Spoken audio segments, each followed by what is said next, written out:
Hey everyone, this is Lisa from Life in Layouts, and today I have a Stretch the Sketch video for you. This is where we take a one-page sketch and we make it into something else. And of course, here on my channel, I'm going to make it into a double-page layout.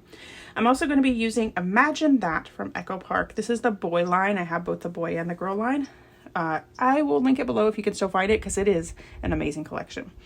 So I'm looking through the papers, trying to figure out which papers I want to use, and I'm going to go with this blue circle paper, the red and orange, and then a plaid paper. And what I decided to do with this sketch was obviously stretch it to a two-page layout, but I wanted to keep the dynamics the same, so I'm going to make these papers in the background more of a rectangle than a square, and I'm going to have the same amount of photos, the 3 photos, but I'm going to do them on the left and the right.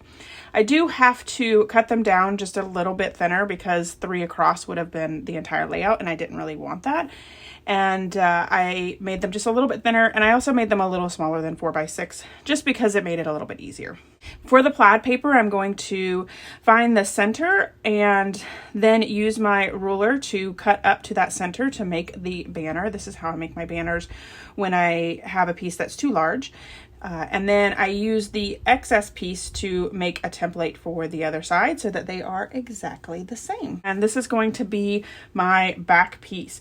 So what I decided to do was to start with the center piece because that's really what is the kind of the longest piece across the layout and in the sketch and then also my layout.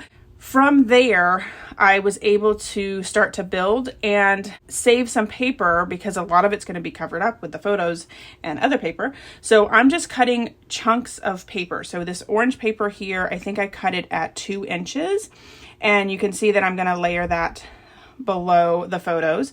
And that's what I'm going to do with each one of the pieces. I start out with this orange piece. I do the exact same thing with the teal piece or this like circle-y piece. So I cut it to the size that I want, which I think was like 10 inches, 11 inches, I think 11 inches. And no, that's not right, probably 10 inches. And then cut it again in the 2-inch chunks so that I can piece it behind the orange piece. Now the red piece, I did have to cut it a little bit larger because it's going to encompass that orange and teal piece, and you'll be able to see it kind of behind it. So I'm right here doing math on my fingers because that's the best way to do it. And making sure that I had it go from really the plaid piece from the top and the bottom. So kind of almost like what I did with the orange piece, but I had it stick out further. I hope that makes sense because I feel like I was a lot of rambling. All right, so as I am inking up these edges, these photos are of my nephew. This was actually before he moved in with me. I was up in Orlando at that time living, and there was this park that was a completely wooded park, like everything, which I don't think I have any pictures of it, but there was like this big wood playground area. It was an amazing park. And so it was a little bit of a drive. It was like a 30-minute drive, but totally worth it because he had a blast at that park and really enjoyed playing in all the different aspects. And I think that's what's really awesome about parks, you know, just city parks, because you can go to a bunch of different ones and it's like a brand new playground equipment for the kid, you know?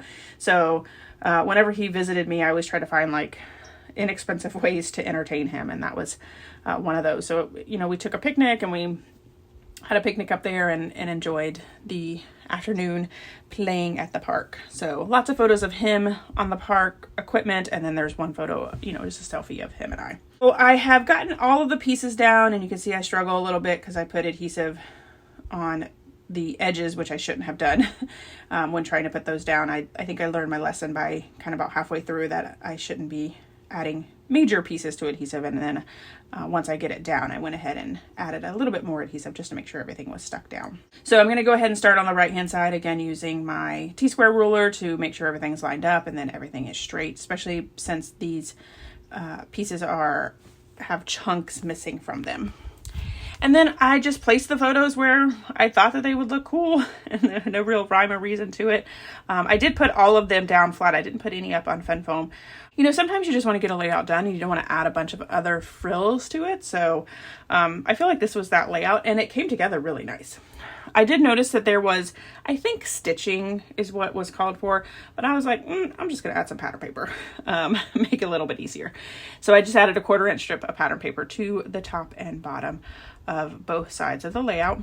I want to make sure that I mention to go into my description because I have a link to all of the ladies that are playing along with Stretch This Sketch. And I think that's what's amazing about this particular collaboration is that we all start out with the same sketch with the premise that we are going to be stretching it. And I love seeing how so many different variations come out of what people do in this collection. So make sure you check out everyone below, give them some love.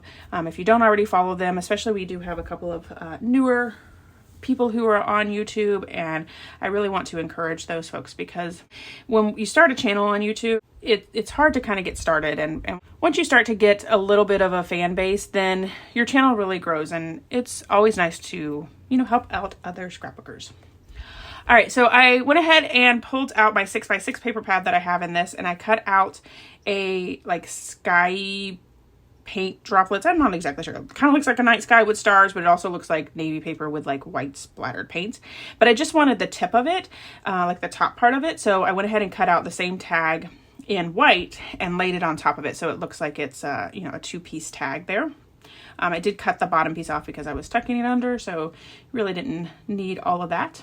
For the bottom piece, again, I'm following the sketch and I'm making it stretch out. So both of these were kind of top and bottom, and I'm making them on the left and right. So I went ahead and cut out a circle in that same navy paper. Didn't need all of it, so I went ahead and cut a piece off and then tucked it under that photo.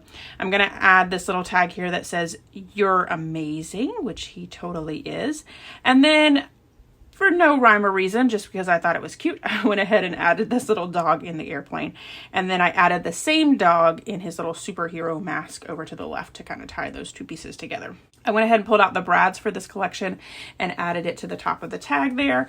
I have not done this, but I'm going to add my journaling to that white piece over there and just talk about the park that we went to. I did go ahead and pull out my enamel shapes in the orange and add those in, and then I pulled out my wood veneer as well and added a little meeple in a girl and a boy to represent him and I. And then I went ahead and added two shades of blue, like a navy blue and more of an aqua blue, because those were, you know, both colors in there. And the blue in my enamel shades, it's so large, so I need to get rid of some of those. So my title is going to be Fun at the Playground, and so I took these Simple Stories tile stickers, and what I like to do is I have these 1/4-inch strips from scrapbook.com. They're premium foam adhesives. They're you can use them for like 1/4-inch, obviously 1/4-inch strips that you want to add. But I like to, with these tile stickers, is put them up on the fun foam because they are so thin. So once they are down, they're down. And I feel like I have a little bit more wiggle room with them if I put them up there.